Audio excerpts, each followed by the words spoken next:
পুরুলিয়ার অযোধ্যা পাহাড় অপরূপ প্রাকৃতিক সৌন্দর্য। এই অযোধ্যা পাহাড়ের কোলে রয়েছে জিলিং সেরেং গ্রাম। শহুরে আদব কায়দা থেকে শত যোজন দূর, এমনকি আধুনিকতার আলোটাও এখানে অস্পষ্ট।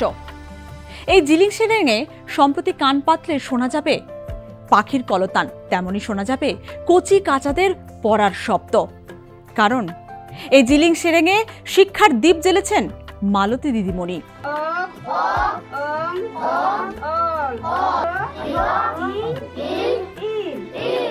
নিঃশুল্ক সাঁওতালি ভাষায় আদিবাসী পড়ুয়াদের শিক্ষা দিচ্ছেন মালতী মুর্মু।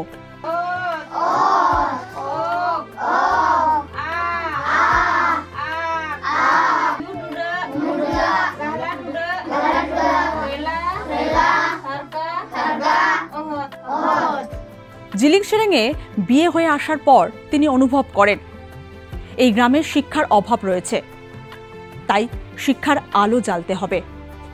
সংসারের সমস্ত কাজ করে তিনি দায়িত্ব কাঁধে তুলে নিয়েছেন আদিবাসী পড়ুয়াদের সাঁওতালি ভাষায় পাঠদানের।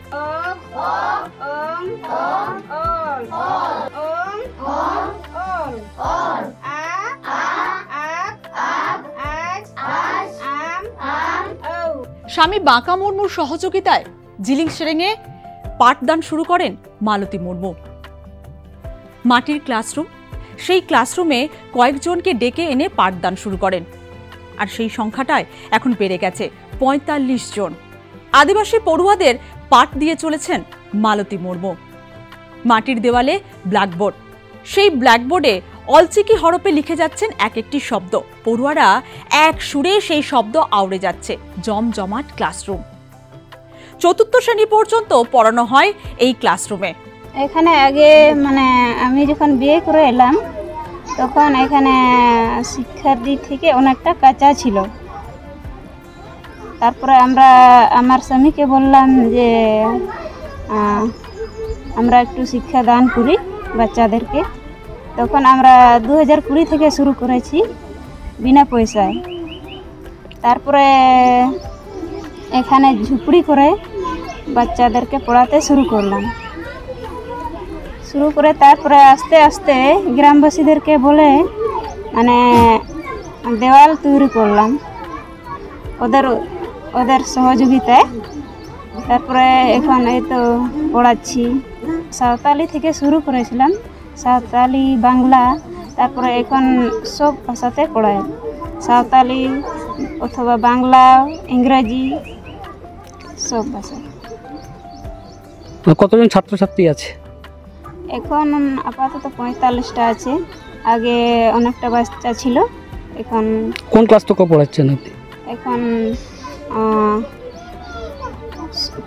অ থেকে ঘর অবধি আমরা নিজের থেকে পড়াচ্ছি বিনা পয়সায়। হ্যাঁ। আপনার স্বামী আপনার কতটা সহযোগিতা করে? আমার স্বামী সহযোগিতা করে। গ্রামবাসীরা ওই দেওয়ালটা করেছে। জীবন কাহিনী অনেক কিছুই আছে। আমি 2020-তে যখন স্ত্রীকে বিয়ে করে নিয়ে আসি এই গ্রামে, তখন এই গ্রামের শিক্ষার হাল অনেক দুর্বল, অনেক কাঁচা ছিল।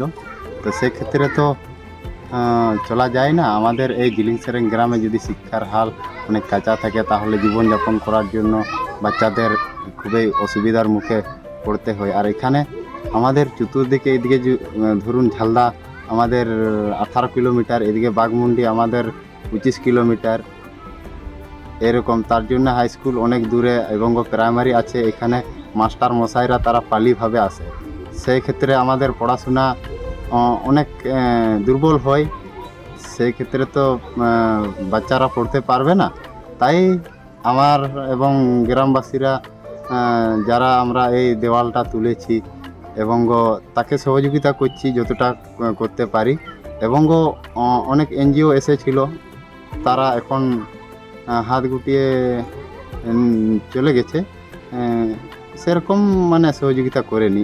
যদি কেউ আমাদেরকে আবার যদি ভালোভাবে যদি সহযোগিতা করতে পারে তাহলে ভালোভাবে আমরা পরিচালনা করতে রাজি আছি। এটাই মনে করুন যে আমাদের তো সংসার আছে, উনারও সংসার আছে, কিন্তু ব্যাপার হচ্ছে তবু উনার চেষ্টা প্রচেষ্টা করে এতটুকু করছে। যদি এর থেকেও যদি উনাকে কিছু দেওয়া যেতে পারে কিংবা সহযোগিতা করা যেতে পারে তাহলে আবার আরও ভালো করে চলতে পারে। এই গ্রামে রয়েছে প্রাথমিক বিদ্যালয়, কিন্তু মালতী দিদিমণি আদিবাসী ভাষায় অলচিকি হরপে পাঠদান করছেন সাঁওতালি মাধ্যমের পড়ুয়াদের।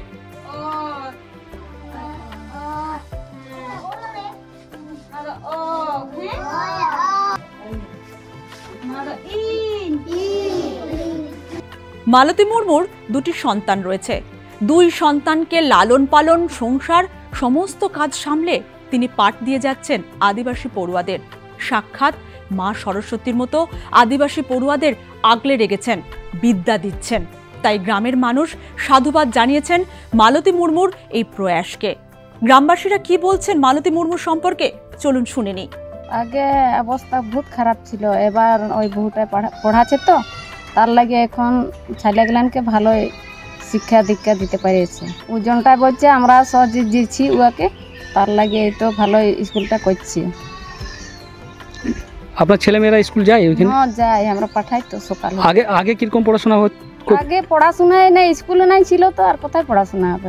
প্রাইমারি ছিল তো প্রাইমারি তো লকডাউনে বন্ধ হয়েছিল, আর আমাদের এই স্কুল যখন খোলা আনছে লকডাউনে নাই বন্ধ হয় আমাদের স্কুলটা থার্ডটা।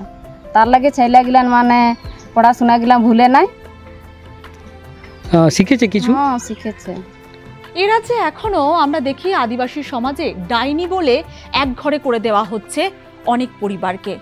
আর সেই জায়গায় মালতী দিদিমণি তো উজ্জ্বল উদাহরণ। তার প্রয়াসকে সত্যি কুর্নিশ জানাতে হয়। নিঃস্বার্থ শিক্ষাদান করে চলেছেন তিনি।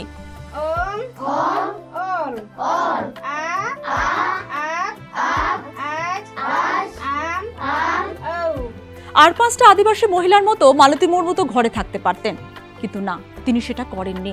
তিনি এগিয়ে এসেছেন কিছু করার জন্য, সমাজের বুকে নিজের ছাপ রাখার জন্য। আর সেই কাজটা করে যাচ্ছেন মন দিয়ে। প্রতিদিন সকালে উঠে সংসারের কাজ সামলে বাচ্চাদের লালন পালন করে তিনি চলে আসেন এই ক্লাসরুমে, সেখানে পাঠ দেন।